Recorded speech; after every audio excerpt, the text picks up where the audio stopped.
जंग कोडा नाल लड़ी जाती है। कोडा नाल कहते लड़ी जाती है, तुसी एक मुल्क दे जो इलैक्शन होंदे ने उदों तुसी जाके उस मुल्क के अंदरूनी मामलात के अंदर तुसी कोडिंग के जरिए उन्होंने इलैक्शन बदलने की कोशिश करते हो, लोगों को तुसी एक अलग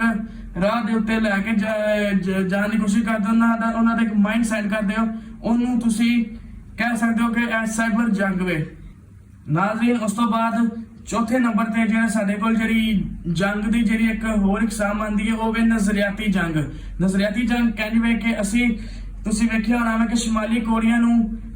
एक साइड ते कर दिता गया है दुनिया तो, वो एक नज़रियाती जंग वे। उस तो इलावा तुसी हॉलीवुड दी फिल्मां च वेखिया गया होना वे, तुसी वेखिया होना कि जिहड़े हॉलीवुड दी फिल्मां वेंदे ने कि दूजे मुल्कां नूं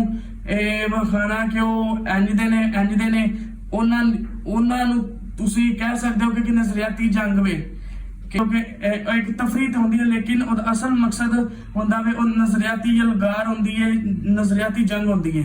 नाज़रीन मैं समझना वा कि जंग सिर्फ बंदूकों नाल हर हो हथियार नाल होंदी है जो दुश्मन को कमजोर करे और मैशियत हो सकती है और दिमागा में पाई हुई कोई